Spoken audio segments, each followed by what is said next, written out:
Ciao a tutti e bentornati a questo quarto appuntamento con i miei grupponi sul groppone. Sapete, questa serie che ho cominciato circa un anno fa e che saltuariamente esce con un gruppo di quelli che ha segnato la mia vita musicale, sia da adolescente che da persona adulta, che da persona anziana ma ancora giovane dentro.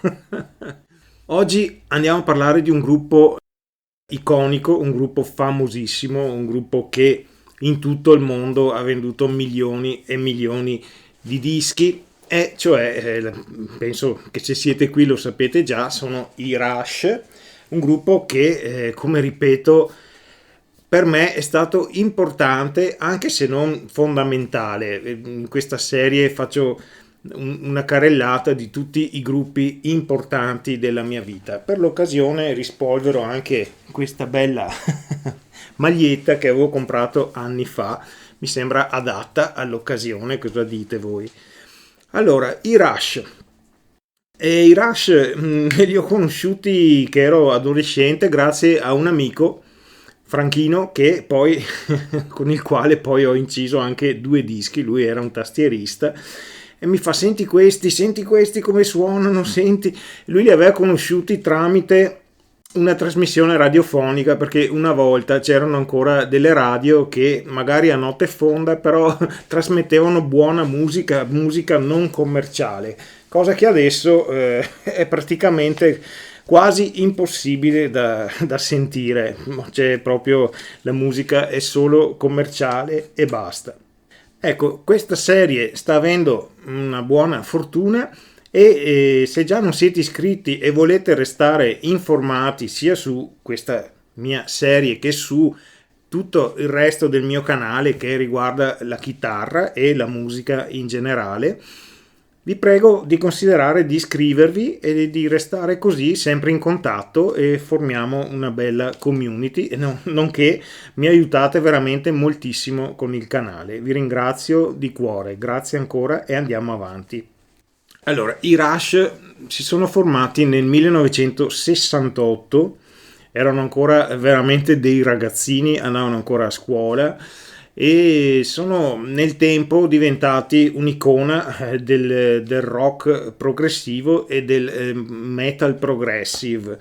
Poi ovviamente nell'arco della loro lunga carriera si sono evoluti e quindi da un rock blues con influenze metal sono passati più a una sorta di rock progressivo, di progressive metal, ma ancora hanno avuto influenze, diciamo, nella parte centrale della loro carriera, anche con rock alternativo, rock diciamo industriale, diciamo così, ma sempre a livello, diciamo, di accenni, perché la loro anima l'hanno sempre mantenuta intatta, cioè un'anima rock con influenze progressive, anche se tutte queste etichette le trovo abbastanza stupide, in quanto i Rush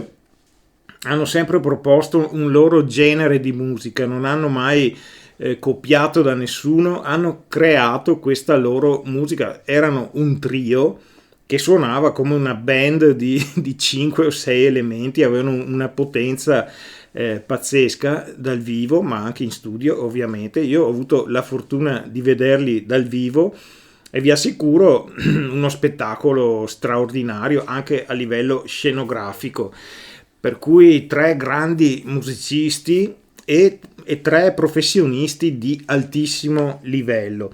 Come dicevo, hanno voluto sperimentare, ci sono dischi meravigliosi, dischi un po' meno belli, dischi belli, dischi che magari a livello rispetto agli altri non figurano così, diciamo, bene, però il loro standard qualitativo è sempre stato piuttosto elevato, per cui anche il peggiore dei loro dischi rimane comunque un disco che comunque ha dignità e ha caratteristiche di ascolto piacevoli sicuramente, per cui un gruppo che non ha quasi mai sbagliato un colpo. Negli ultimi anni della loro carriera sono tornati un po' al vecchio amore dell'hard rock, sempre con influenze progressive. Nei loro brani molto spesso hanno inserito anche tastiere, perché Geddy Lee, il loro bassista, era anche un abile tastierista.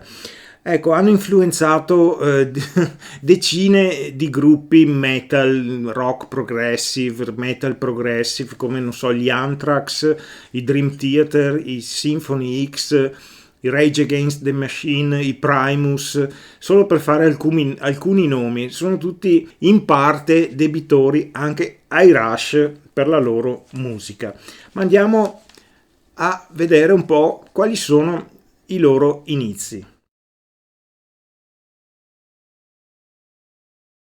Ecco, forse non tutti sanno che all'inizio i Rush non erano i tre componenti che conosciamo tutti e che in ogni caso dal loro secondo disco, Fly By Night, sono sempre rimasti quelli. Però all'inizio i Rush erano praticamente Alex Lifeson, che è il chitarrista, e John Rutsey, che era il batterista. Quando erano ragazzini, insomma, questo trio era formato appunto da John Rutsey, batterista, Alex Lifeson, chitarrista ovviamente, e Jeff Jones era il bassista e cantante.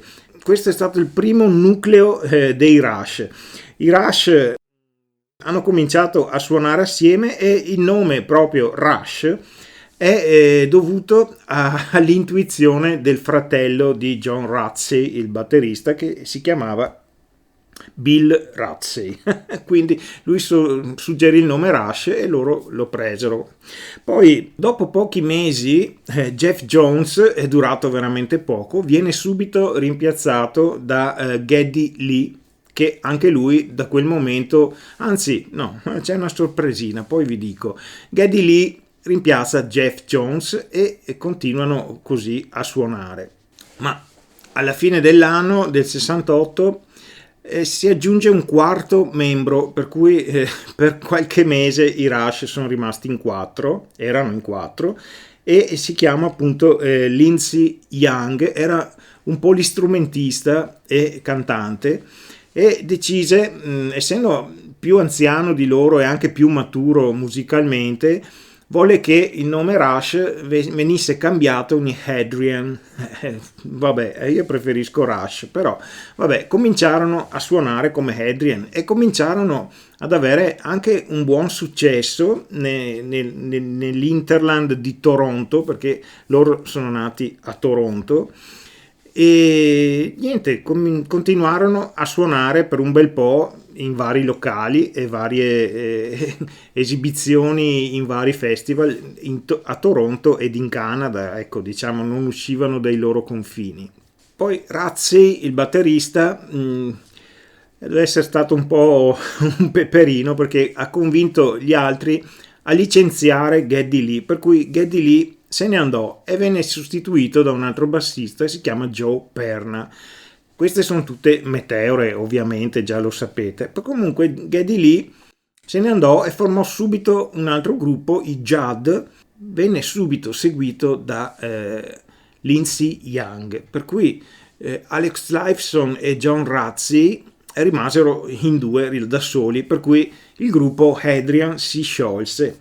Qualche mese dopo si sciolsero pure i Judd, per cui Lifeson, Rutsey e Geddy Lee si ritrovarono e decisero di riformare i Rush, e da qui in poi il nome del gruppo resterà sempre Rush, e per fortuna, perché è un nome che a me piace molto.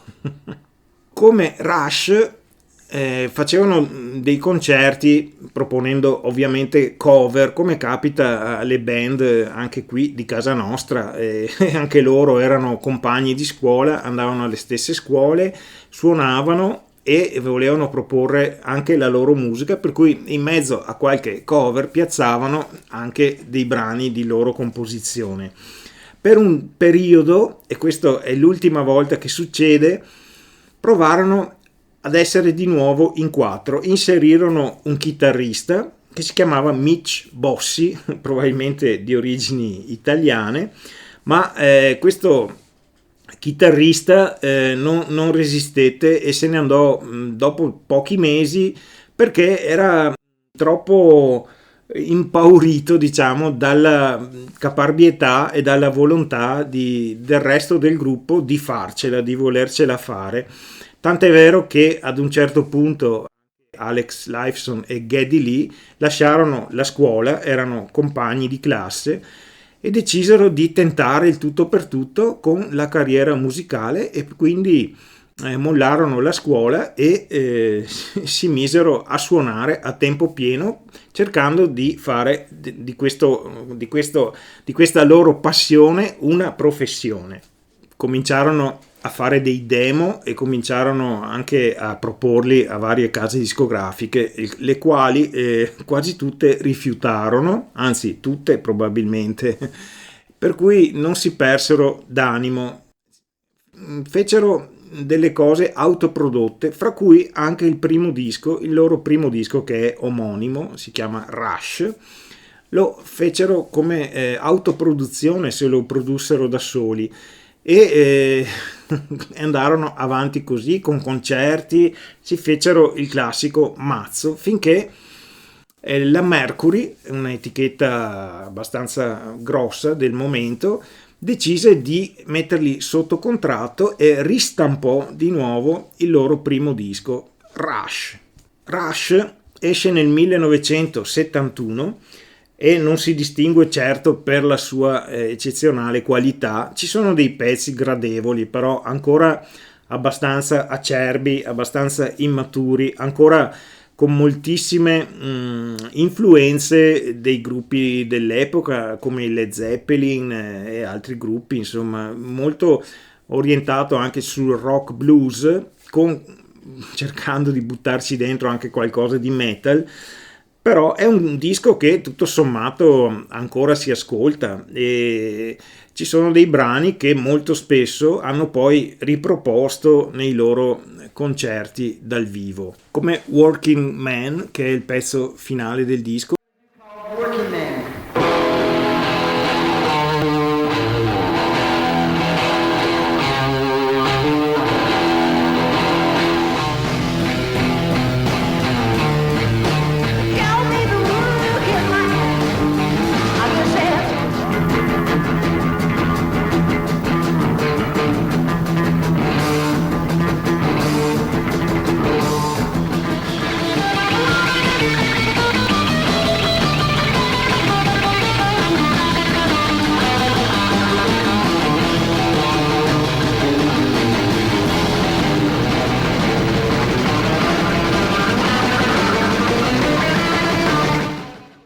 Oppure Finding My Way, erano pezzi già comunque che avevano il germe di quello che poi sarebbero diventati i Rush. Infatti sono pezzi che poi hanno anche riproposto molto spesso. Questo disco non è stato e non è certo un capolavoro, però è dignitoso, è qualcosa di buono, ancora oggi ascoltandolo si può trovare. È un disco che comunque per loro è stato assolutamente il primo passo verso l'ascesa al successo.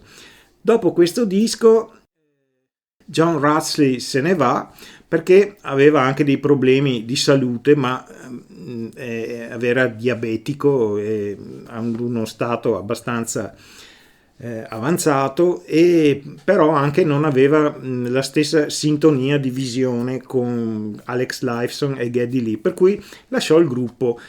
Al suo posto venne quello che poi a mio giudizio è stato un vero fulcro, un vero cardine per questo gruppo, è il batterista Neil Peart. È un batterista mostruoso, favoloso. Anch'esso ha influenzato schiere e schiere di grandissimi batteristi e tuttora è di ispirazione a tantissimi batteristi anche che vogliono suonare, che vogliono cominciare. Comunque Neil Peart inizia la sua storia con i Rush. Neil Peart ovviamente da questo punto fino alla fine, fino all'ultimo loro disco, resterà nella formazione, e la formazione non cambierà mai più per i prossimi 40 e più anni. È una formazione che poi, al di là dell'aspetto professionale, erano anche tre ottimi e buoni amici. Neil Peart, oltre ad essere il loro batterista, scriverà fino alla fine sempre i testi di tutti i loro dischi, di tutte le loro canzoni, e sono testi che variano dai fantasy, fantascienza degli inizi alle tematiche sociali, a mille altri argomenti, in quanto anche come scrittore Neil Peart, come scrittore di testi, si è anche lui evoluto assieme al gruppo. Bene, allora torniamo a noi. Esce nel febbraio del 75 Fly By Night, il loro secondo disco, e effettivamente da subito il disco ha un buon successo, cominciano a suonare anche a livelli non solo nel loro piccolo staterello del Canada, per modo di dire, ma suonano anche con gruppi famosi e si comincia a conoscere il nome Rush. Con il primo già qualcosa avevano fatto, e il secondo aumenta ancora il loro successo. Ci sono brani che ancora adesso si ascoltano molto molto volentieri, come l'omonimo Fly By Night oppure Anthem, per cui è un disco che in ogni caso rimane ancora abbastanza ancorato al precedente, in quanto ci sono ancora parecchi rimandi allo stile, diciamo, zeppelliano, però già comincia qualcosa, si sente che Neil Peart è un batterista di alto livello e fa crescere anche tutto il resto del gruppo, e questo disco comunque ottiene delle ottime recensioni e un ottimo riscontro di pubblico. Passiamo adesso a settembre del 75 ed esce il loro terzo disco. Hanno fatto 2 dischi in un anno. Questo disco si chiama Caress of Steel, il loro terzo disco, come dicevo, e qui è caduta un po' la cosa, nel senso che non ha avuto un buon successo l'uscita, non è stato ben criticato e nemmeno la casa discografica l'ha spinto come avrebbe dovuto.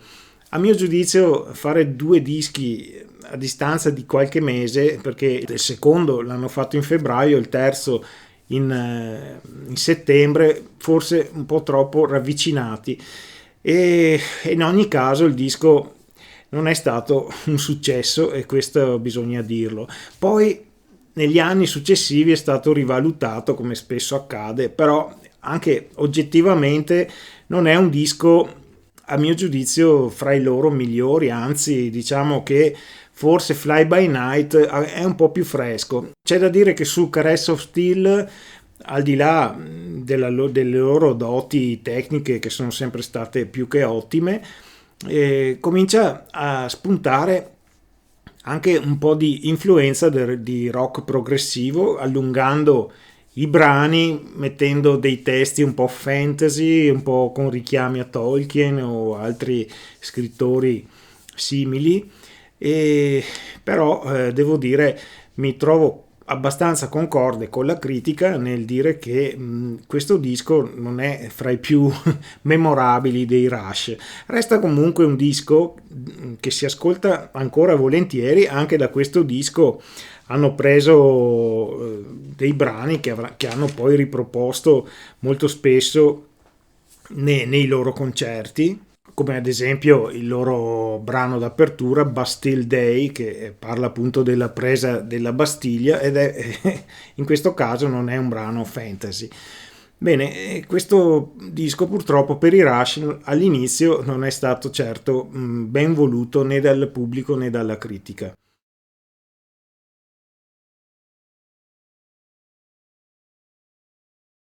A questo punto i Rush, caparbi, perché come ricordo volevano che questa fosse la loro vita, danno vita al loro quarto album, e ed erano veramente sulle spine, perché Neil Peart in una intervista successiva negli anni dopo ha detto che se questo quarto album non fosse andato bene come volevano loro, si sarebbero sciolti, per cui avremmo rischiato di non aver più avuto notizie dei Rush. E invece in marzo del 76 esce 2112, che in effetti è stato un disco che ha assolutamente spaccato, come si dice. È un disco che è piaciuto fin da subito sia alla critica che al pubblico, e fin da subito ha avuto delle vendite più che ottime. È un disco che ormai avrà venduto milioni di copie. È un disco che io amo molto. È un disco con molte più influenze progressive, di rock progressivo, pur restando un disco di rock anche abbastanza duro in certi punti. E appunto per questo la casa discografica, la Mercury, non voleva molto rischiare con questo disco, perché pensava appunto che tutte queste innovazioni, ricordiamo che la prima parte è una suite che dura, mi sembra, sui 18 minuti, adesso non ho la memoria di questo, però occupa tutta una facciata, e era una cosa abbastanza, per il mercato canadese americano, abbastanza inusuale, per cui la casa discografica non li ha certo appoggiati in questo. Loro hanno voluto in ogni caso puntare, e hanno puntato giusto, perché nel disco, al di là della stupenda suite che comincia veramente trascinante, in modo trascinante, ci sono dei brani molto molto belli, veramente, come Passage to Bangkok o la ballata Tears, che per me è meravigliosa, una ballata veramente triste, commovente, ma bellissima, e che dimostra che i gruppi metal, prog, i gruppi diciamo rockettari, quando si mettono a fare ballate lo fanno veramente veramente bene, e ci sono decine di esempi in questo senso.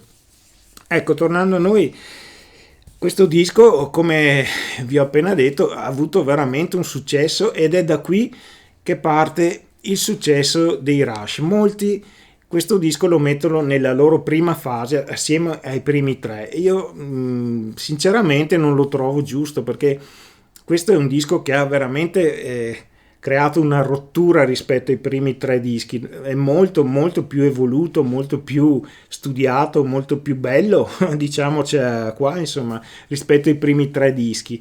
Per cui per me la seconda fase, quella che porta i Rush ad avere un successo mondiale, parte proprio da questo disco. Ecco, questo disco viene seguito da un disco dal vivo, All the World's Stage, anche questo molto ben accolto, molto bello, chiaramente è un riassunto dei primi 4 dischi, e questa è una costante che i Rush avranno, in quanto faranno 4 dischi in studio e uno live, 4 in studio e uno live, e andranno avanti così. E nella loro carriera hanno fatto live, ma hanno fatto anche video, cofanetti, box, un po' di tutto, per cui io mi attengo in ogni caso alla discografia, diciamo, dei dischi in studio, più quei 3 o 4, facciamo anche 5 live che hanno fatto fra 4 dischi in studio. Come si dice, ogni 4 dischi in studio, insomma. Va bene. A Farewell to Kings esce nel 1977. I Rush andarono a registrarlo in Inghilterra, patria del rock progressivo, e perché appunto oltre a questo motivo ci sono anche degli studios veramente ottimi anche all'epoca. E questo disco si contraddistingue per un uso ancora maggiore delle tastiere, ma mai invasive, sempre usate con gusto. È il primo disco dei Rush che ho comprato, ed è il disco che ovviamente mi ha fatto innamorare di questo gruppo. Io che provenivo proprio dalla scuola progressive dei Genesis, dei King Crimson e via dicendo, Quando ho ascoltato questo disco me ne sono praticamente subito innamorato, proprio per il misto di rock, perché il rock, quello hard rock, è sempre alla base dei Rush, non lo ripudiano mai in tutta la loro carriera, resterà sempre la base rock del gruppo, ma l'uso delle tastiere, l'uso di certi arrangiamenti, le canzoni un po' più lunghe, le varie suite, insomma questo disco fu per me una folgorazione. Il mio amico Franco mi fece conoscere i Rush con Moving Picture, di cui parleremo dopo, però io già conoscendo Moving Picture, che ovviamente mi era piaciuto moltissimo, ho preso questo disco che anche questo mi ha subito entusiasmato, ma non perdiamo tempo a parlare di me. Ci sono pezzi assolutamente meravigliosi. Qui la critica ha elogiato moltissimo questo disco. Farewell to Kings, il brano iniziale che comincia con una chitarra classica per poi aprirsi a una base di rock con ovviamente influenze progressive, è un ottimo pezzo. Closer to the Heart divenne il primo hit americano della band, è una ballata molto carina, a me piace, però non è fra i brani che preferisco dei Rush. Poi brani Xanadu Xanadu è diventata un'icona di questo gruppo. Non esiste un concerto, credo, dei Rush dove non hanno eseguito Xanadu.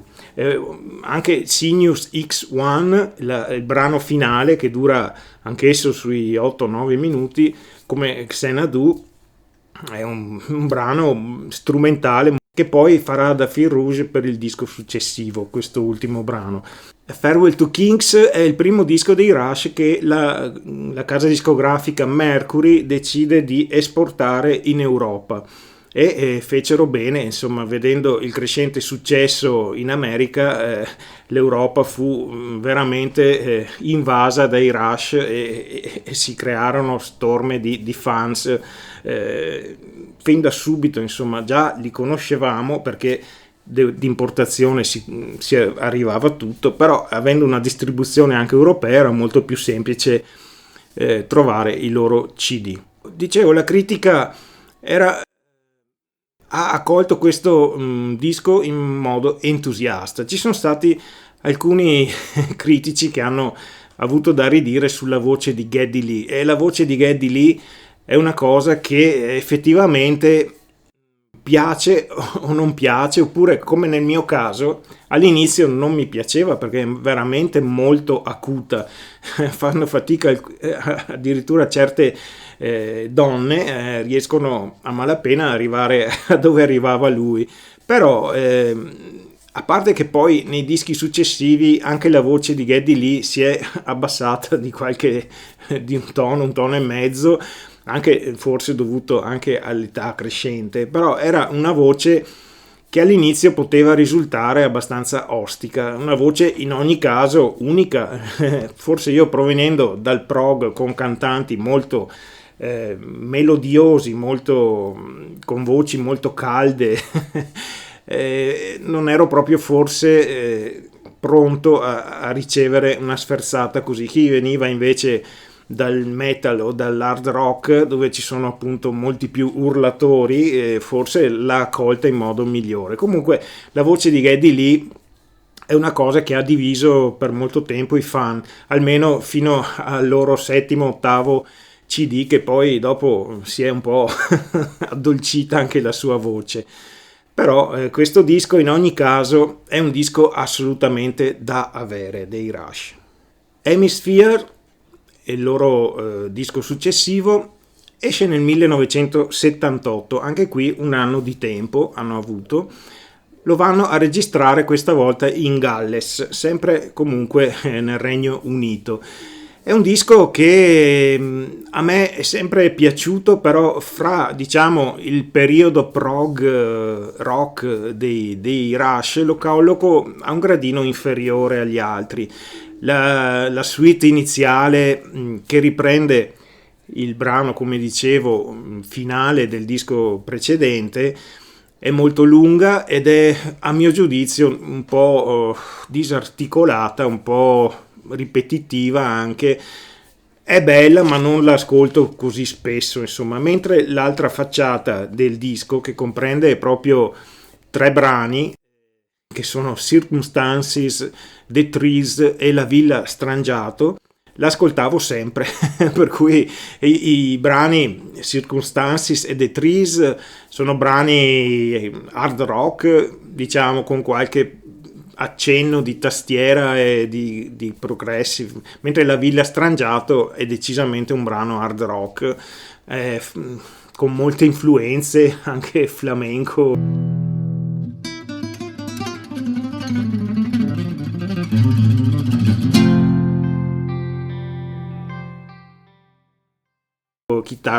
Chitarra classica, reggae, un po' di tutto. È un brano che comunque anche loro hanno spesso riproposto dal vivo, un brano che dura più di 9 minuti come era d'abitudine a quei tempi. Un disco in ogni caso da avere, un disco bello, ma come dicevo un po' sotto tono, a me sempre, a mio giudizio personale, sapete che ognuno ha i propri gusti. Rispetto agli altri, Permanent Waves che vediamo adesso, oppure Farewell to Kings, un disco comunque da avere. Il successivo, Permanent Waves, è stato il mio secondo disco dei Rush che ho comprato ed il mio ulteriore secondo innamoramento dei Rush. Esce nel 1980. È un disco che hanno registrato in Canada, in Quebec, però hanno mixato ai Trident Studios in Inghilterra. Avevano questa passione per l'Inghilterra. È il primo disco ad entrare nella top 5 in America, al 4º posto, e la critica ovviamente l'ha incensato. Anche questo è un disco che ha raggiunto veramente tutti i fan del pianeta. È un disco che è diventato disco d'oro nel 1980 e disco di platino nel 1987. Ha venduto milioni di copie, come tutti i loro dischi, immagino. Non sto qui a farvi ogni disco i milioni di copie che hanno venduto, qui mi fermo. Ecco, parlando sempre personalmente, questo probabilmente è il disco dei Rush in assoluto che io preferisco.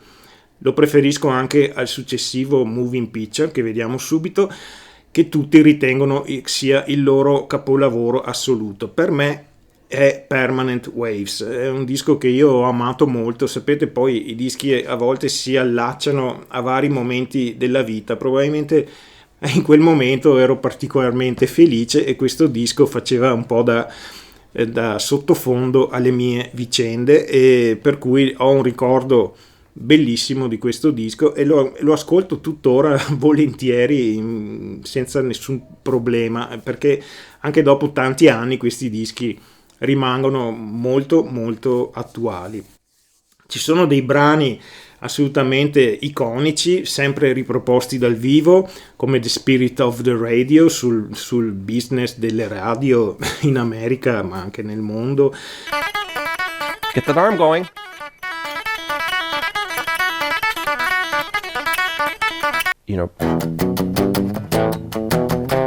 Free Will sul libero arbitrio, Jacob's Ladder, un brano strumentale, ora no, Different Strings, una ballata molto molto bella, Natural Science, anche questo è un brano che dura sui 9 minuti, mi piace molto, un brano che non facevano molto spesso dal vivo, ma fortunatamente quando sono andato a vederli l'hanno proposto e me lo sono proprio goduto.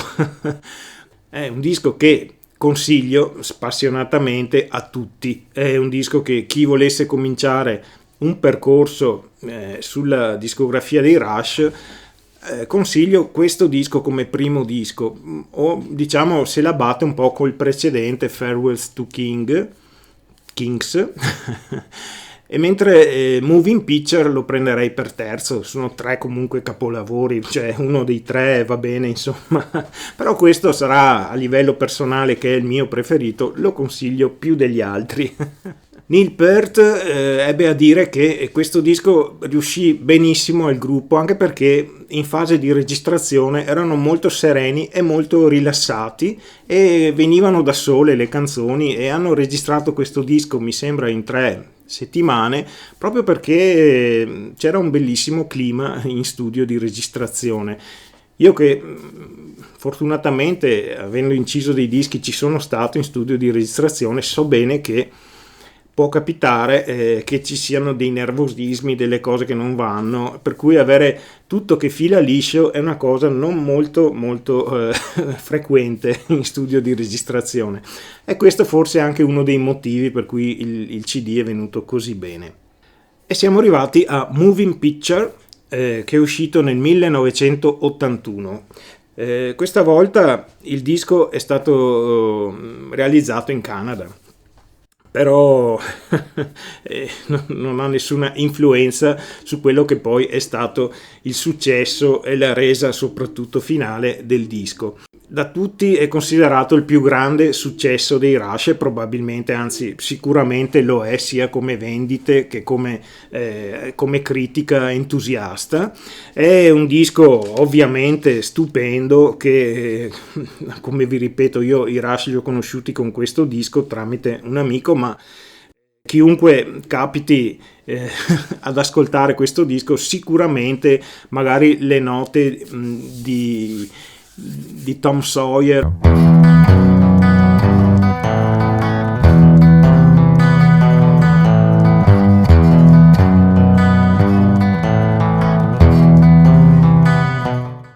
o di YYZ, loro brani stra iconici, le avrà sentite sicuramente da qualche parte. È un disco che ha venduto solo in America più di 5 milioni di copie, e come precedente, insomma, ha dei pezzi, non ce n'è uno brutto, è un disco maturo, un disco assolutamente permeato di qualità sia compositiva che tecnica, e diciamo è molto difficile, come ripeto, trovare un disco migliore fra Moving Picture e Permanent Waves e Farewell to Kings. Forse Farewell to Kings è un gradino più sotto, dimentico anche Hemisphere perché inconsciamente lo ritengo fra tutti i 4 quello un attimino sotto, però parliamo di Moving Picture. Ci sono dei pezzi anche qui, come ripeto, straordinari, ne ho già citati 2, posso citare ancora un altro dei miei pezzi preferiti dei Rush, che è Limelight. Let that one ring out. Boom. Un pezzo che io adoro. We Chant, Vital Signs, ci sono dei pezzi assolutamente tutti belli, tutti da ascoltare. Ecco, dalla critica è stato definito il miglior disco hard rock di tutti i tempi, e probabilmente c'è della verità in questo, anche se la batte con alcuni concorrenti assolutamente niente male. E invece la rivista Rolling Stones, che fa sempre queste classifiche, l'ha messo al 3° posto fra i migliori album hard rock prog di tutti i tempi, per cui insomma si è guadagnato alcune medaglie questo disco. È un disco che non serve neanche dirlo, consiglio assolutamente a tutti. Ecco, come d'abitudine nel 1981, nello stesso anno, esce il live riepilogativo dei precedenti 4 CD, e si chiama Exit Stage Left. È un bel disco, ovviamente ha dei brani, c'è solo da scegliere qual è il migliore, perché ovviamente in 2 LP di allora, che adesso rimane un CD, i Rush hanno condensato il meglio dei 4 dischi precedenti. Un disco anche registrato piuttosto bene. Hanno ovviamente anche da questo disco fatto uscire un video, e che posso dire, anche questo è un disco, se uno si vuol fare la discografia dei Rush, si può inserire. Se uno vuole solo i dischi in studio può tralasciare tranquillamente, comunque rimane un bel disco.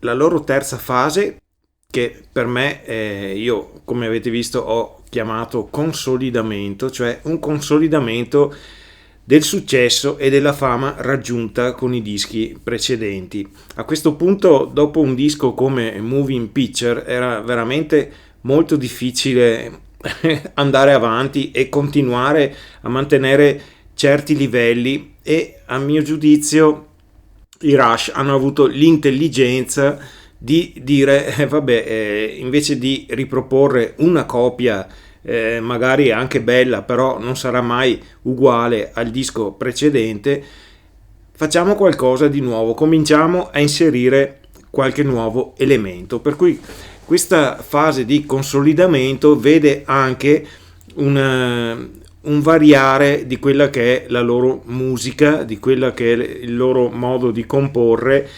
Cercano di, come è successo ad esempio con i Genesis, c'è chi amava i Genesis con Peter Gabriel e chi amava i Genesis con Phil Collins. Ecco, potrei fare una specie di paragone anche qui dicendo che fino a Moving Picture sono i Genesis Rush di Peter Gabriel. Da il disco successivo diventano i Genesis Rush tipo dell'era Phil Collins, nel senso che inseriscono nuovi stili musicali, nuove influenze come musica elettronica, new wave e via dicendo. Ma allora questa nuova fase comincia con il disco Signals del 1982 e in quello stesso anno divenne addirittura disco di platino, per cui i Rush videro giusto anche in questa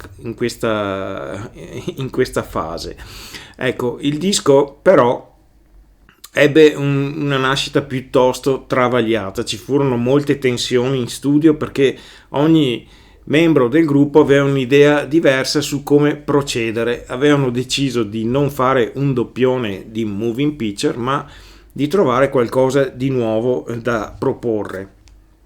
Questo disco è anche stato l'ultimo disco che i Rush hanno prodotto assieme a Terry Brown, e personalmente parlo, questa cosa ha rivestito una rilevanza abbastanza importante per me, almeno perché i dischi successivi cambiano veramente l'impronta del gruppo.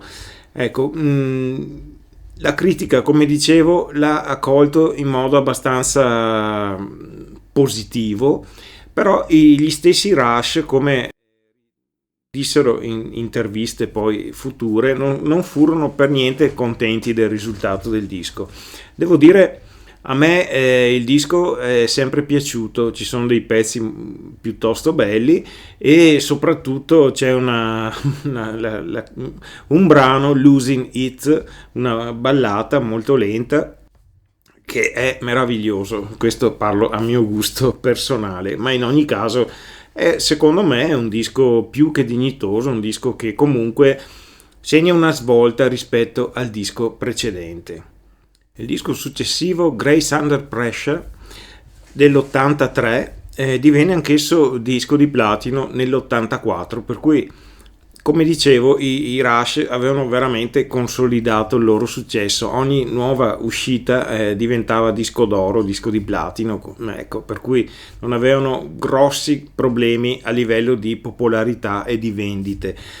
Questo disco è il primo disco appunto senza Terry Brown. I Rush si sono trovati per un lungo periodo a non avere un produttore e non riuscire a trovarne uno, per cui questo incideva e creava molta tensione anche a livello di registrazione del disco e di messa diciamo in piedi del progetto. Alla fine decisero di autoprodursi, ormai erano un gruppo con le spalle diciamo belle solide, e si fecero aiutare in questo da un produttore che poi dopo alla fine produsse insieme a loro il disco, si chiama Peter Henderson. Ecco, anche qui ci furono molte tensioni in fase di registrazione e non fu un disco molto sereno per i Rush. Alla fine portarono a casa il risultato ed il disco, a mio giudizio, non è affatto male, è un bellissimo disco.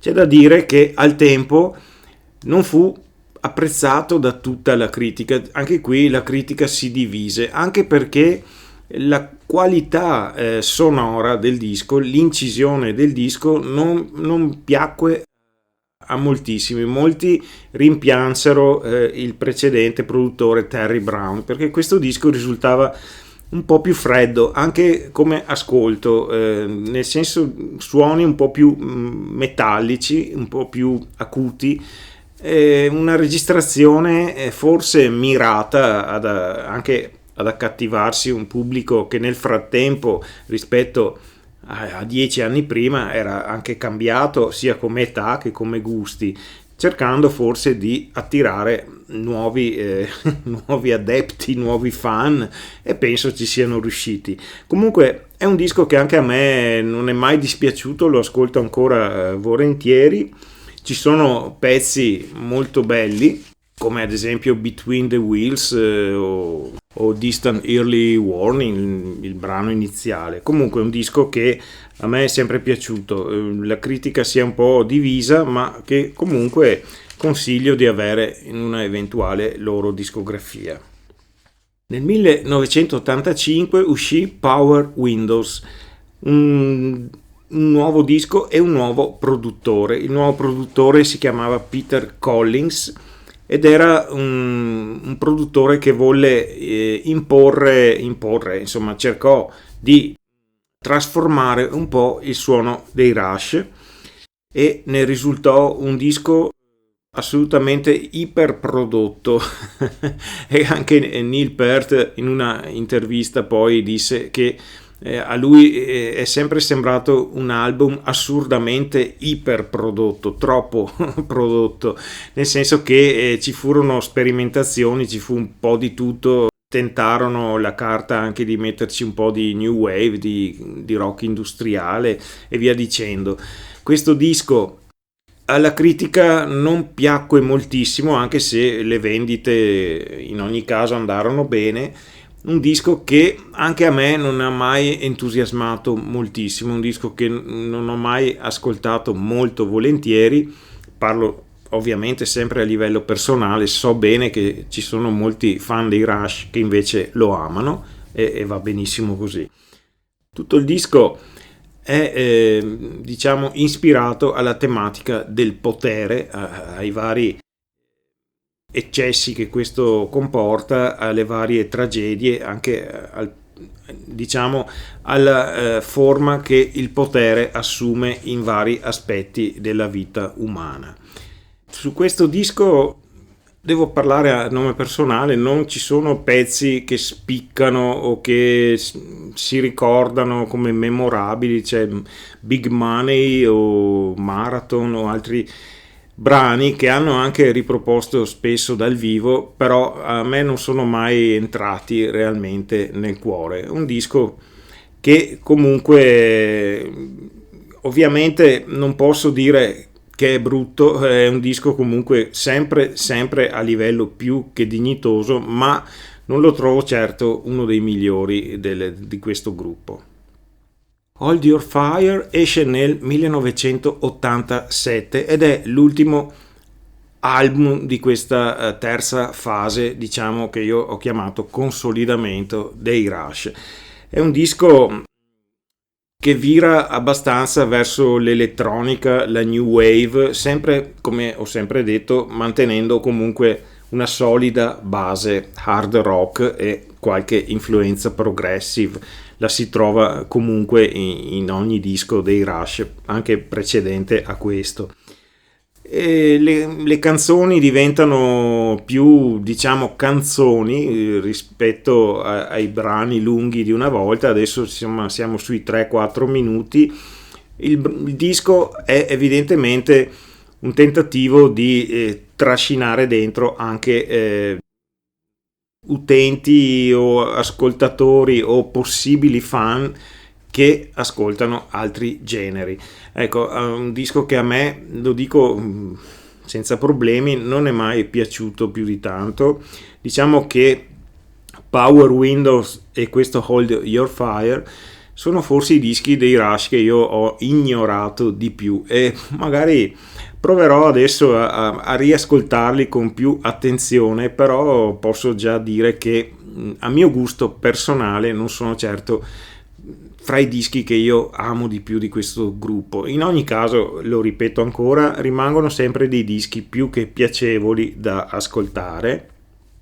Per assurdo, la critica dei tempi lo accolse molto bene e lo definì come il migliore dei precedenti 4 dischi dei Rush, escludendo ovviamente Moving Picture, per cui 3 dischi, ecco, forse intendevano anche il live, ma ecco, come ripeto, il mondo è bello perché è vario.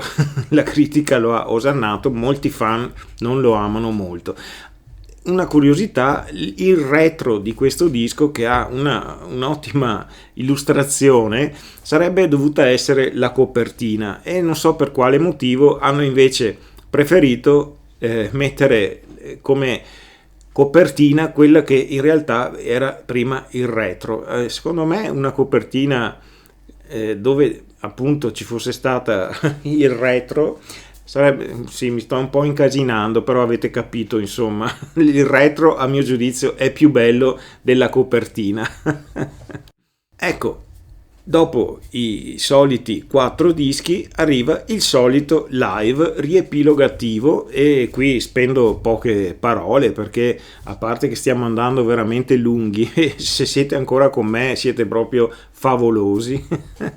A Show of Hands esce nell'89 e anche qui riassume un po' il meglio dei 4 dischi precedenti. Come tutti i dischi dei Rush, volendo uno potrebbe farsi la discografia comprando i 3 o 4 dischi live che hanno fatto ogni volta dopo aver concluso il ciclo di 4 dischi.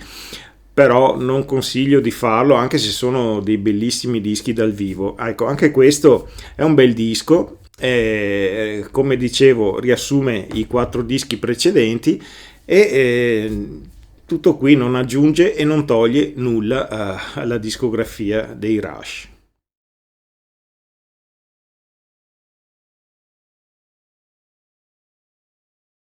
Nel 1989 esce Presto, e qui il gruppo tornò un po' all'antico, tornò a un bel hard rock un po' dark. Se ne andò il produttore Peter Collins e arrivò un nuovo produttore, Rupert Hine, il quale appunto volle che il gruppo ritornasse un po' al metallo, anche se non sono mai stati un gruppo metal, però che avesse delle influenze un po' più roccheggianti, meno tastiere, più chitarra. Infatti il disco è molto dominato dalla chitarra di Alex Lifeson. Ci sono canzoni veramente belle, è un bel disco e a me è sempre piaciuto. L'ho comprato quando è uscito e non sembrava più il gruppo del disco precedente. Ci sono canzoni assolutamente belle, come Show Don't Tell o Presto, la canzone che dà il titolo al disco, ottima. C'è anche una canzone veramente bruttina che si chiama Scars, dove non si sa perché, forse sono rimasugli del vecchio disco, ci sono degli inserimenti di musica funk che però non danno dei risultati molto buoni. Di fatto comunque il disco è molto bello.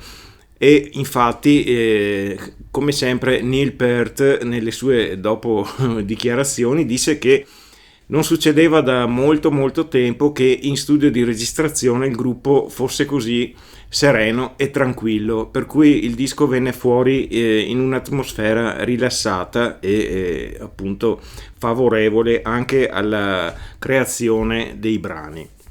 Insomma, è un disco, si potrebbe dire, di AOR, che chi non sapesse vuol dire Adult Oriented Rock, una definizione di musica che si erano inventati gli americani per gruppi, non lo so, come i Boston, ecco, per dirvi, che effettivamente qualcosina in comune con i Rush ce l'hanno, ma abbastanza poco. Comunque un bel disco che consiglio a tutti.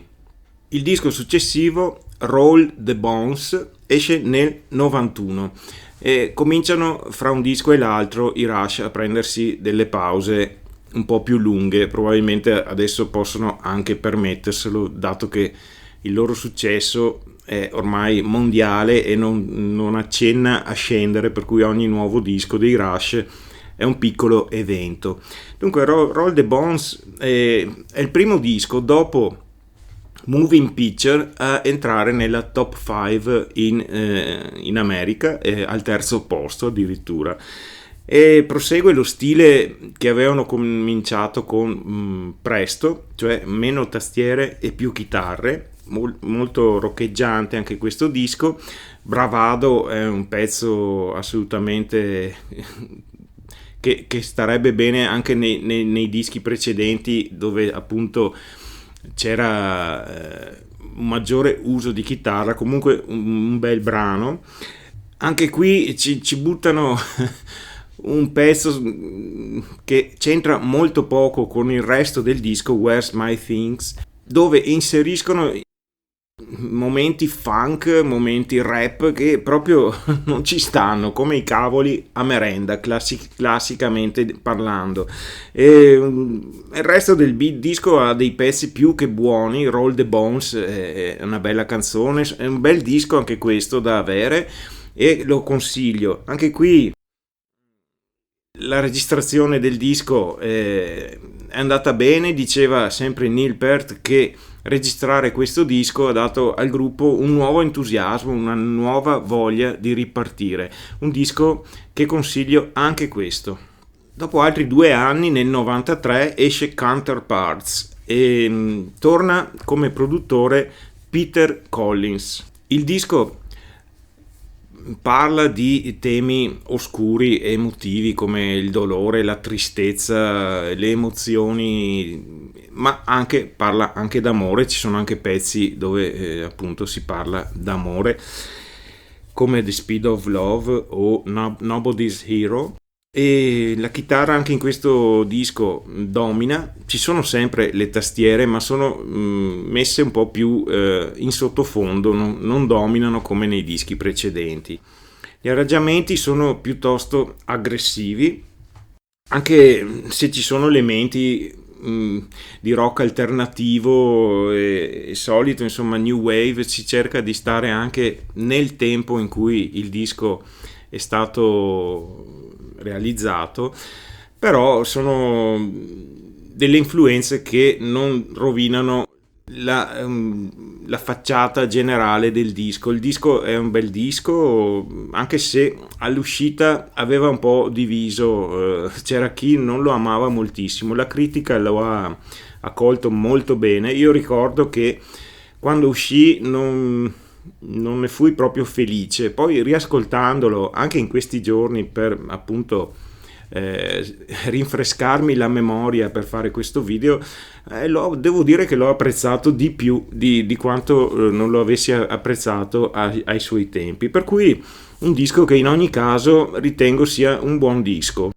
Ecco, Test for Echo esce nel 96 ed è considerato l'ultimo album di questa loro quarta fase. E anche qua ci sono sonorità hard rock abbastanza influenzate da un rock alternativo, sempre per restare in linea con i tempi.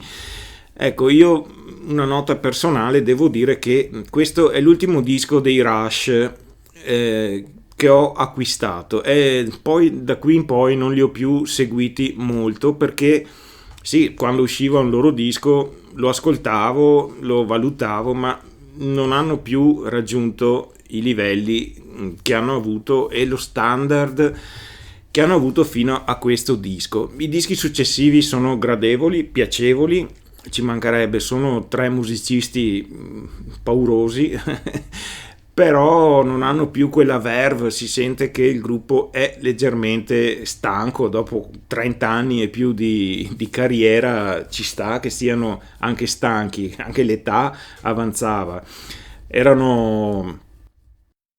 Spesso facevano dei tour anche nel mondo abbastanza impegnativi, per cui diciamo fra un disco e l'altro facevano anche dei live in giro per il mondo. Il disco in sé è un bel disco.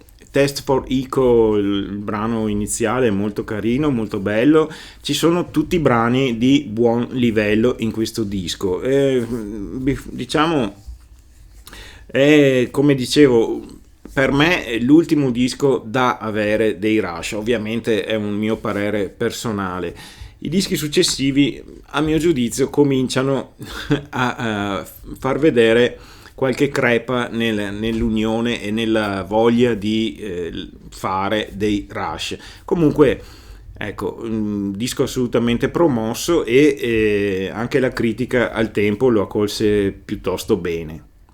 Nel 1998 esce Different Stages, il classico live che i Rush propongono ogni loro 4 LP o CD, perché ormai si andava via con i CD da un bel pezzo ormai.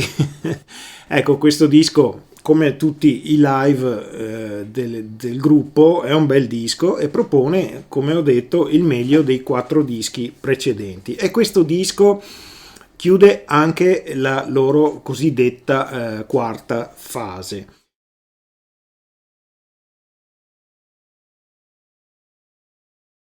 Ecco, prima di parlare dell'ultima fase è doveroso aprire una parentesi riguardante appunto Neil Peart, il loro batterista, e il quale dopo il 1996, che è l'uscita di Test for Echo, dal 97 passa un paio d'anni veramente terribili.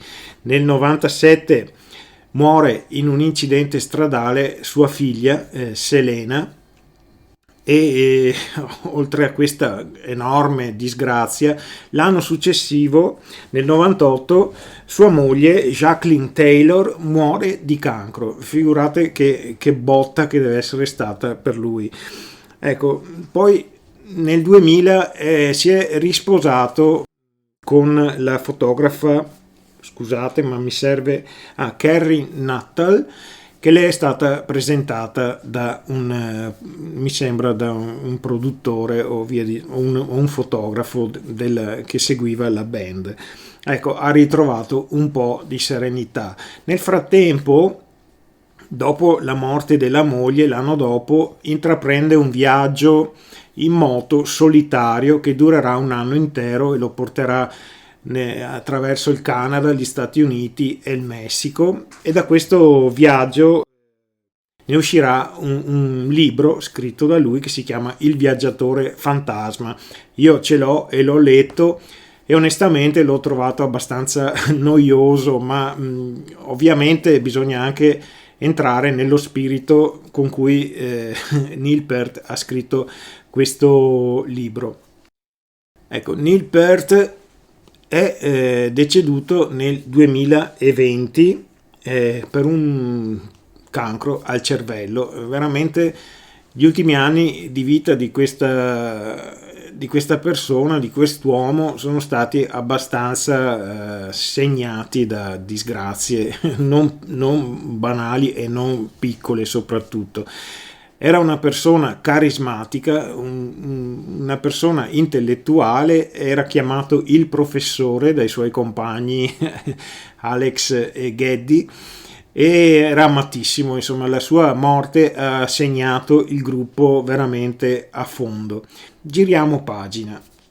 Ecco, dopo 6 anni dall'uscita di Test for Echo, nel 2002, i Rush danno alle stampe Vapor Trails, che è un disco che, appunto, questa lunga pausa dovuta alle disgrazie di Neil Peart e ad altre cose successe alla band, ma soprattutto per Neil Peart.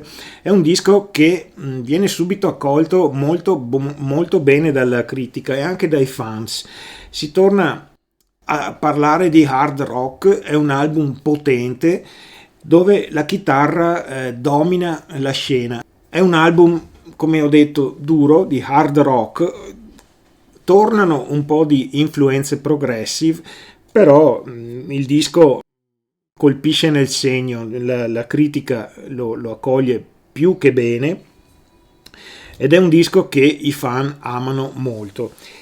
La critica ha lodato appunto il gruppo per avere ancora, dopo tanti anni di carriera, ancora tanta potenza, ancora tanta vitalità, ancora tanto da esprimere.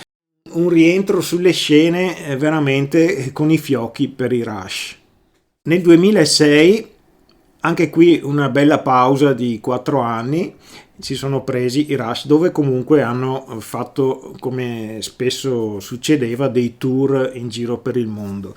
Ecco, esce Snake and Arrows, un disco anche questo che ha colpito nel segno e che è piaciuto un po' a tutti. Tornano qui abbastanza prepotentemente le influenze progressive, resta un hard rock con influenze progressive. La critica lo ha accolto bene e ha elogiato la chitarra di Alex Lifeson, che anche in questo disco è piuttosto dominante.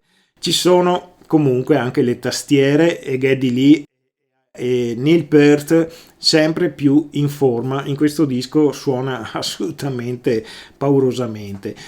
Ecco, anche lo stesso gruppo, i Rush, sono rimasti entusiasti di questo disco, erano veramente contenti. Ci sono pezzi come Far Cry o Armor and Sword, che sono ovviamente dei bei pezzi, e tornano dopo molto tempo dei pezzi assolutamente strumentali, dove non c'è la voce di Geddy Lee, come The Main Monkey Business, Hope, Malignant, Narcissism.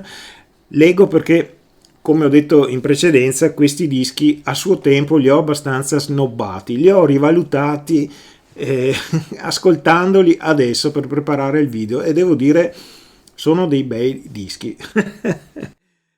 È un disco appunto che ho rivalutato e che consiglio, e che anche la critica a suo tempo ha accolto più che bene. Clockwork Angels esce nel 2012. Anche qua, insomma, i Rush ormai si prendono delle belle pause fra un disco e l'altro, e questo è considerato ed è assolutamente l'ultimo disco dei Rush. Poi ci saranno varie raccolte e vari cofanetti celebrativi, però questo è l'ultimo disco inciso dai Rush in studio. È una rock opera. Tutto il disco è legato da un unico filo conduttore. Dai testi di Neil Peart per questo disco è poi stato tratto anche un romanzo e addirittura anche una serie a fumetti. Io sinceramente non so il titolo del romanzo e nemmeno della serie a fumetti, e penso che comunque interessi poco in questo contesto. Parla del viaggio di un giovane attraverso un mondo steampunk dove ci sono civiltà perdute, pirati, cataclismi e cose del genere, e il tutto dominato da un orologiaio che vuole imporre la precisione in ogni cosa della vita quotidiana. Il disco fu eletto album dell'anno dai Progressive Music Awards e ci sono delle curiosità. Nella copertina l'orologio segna le 21:12, se ricordate 21:12. Alla fine, per il 40° del gruppo, viene pubblicato un bellissimo cofanetto, si chiama R40 e sono 2 CD dal vivo e un DVD Blu-ray. E anche qui c'è un libretto di 56 pagine, se non ricordo male, una confezione molto lussuosa, ed è un cofanetto assolutamente da avere, dove c'è appunto tutta la produzione dei Rush. Magari se qualcuno vuole conoscere i Rush potrebbe partire da questo cofanetto, se ancora lo trova in giro, ma penso non ci siano problemi ad acquistarlo. Ecco, arriviamo alla fine di questo lunghissimo video, probabilmente, anzi sicuramente il video più lungo del mio canale, e avevo pensato di dividerlo in 2 parti, ma non lo trovo molto sensato. A chi interessano i Rush credo voglia sapere tutto di loro senza dover andare a puntate, ecco, per cui perdonatemi anche perché io chiacchiero molto e a volte mi dilungo su cose che magari potrei anche accorciare, come in questo caso. Per cui finisce qui questa quarta puntata, diciamo quarto appuntamento con i miei grupponi sul groppone. Ora mi prenderò una pausa di qualche mese e uscirà magari la quinta puntata verso primavera, estate, vediamo un po', dipende anche da come accoglierete questo video. Vi ringrazio, se siete rimasti fino alla fine siete degni di un Oscar addirittura, perché so bene come sia difficile restare incollati alla TV per più, o al cellulare o al computer per più di un'ora. Perdonatemi. Va bene, ci vediamo presto e grazie ancora. Ciao.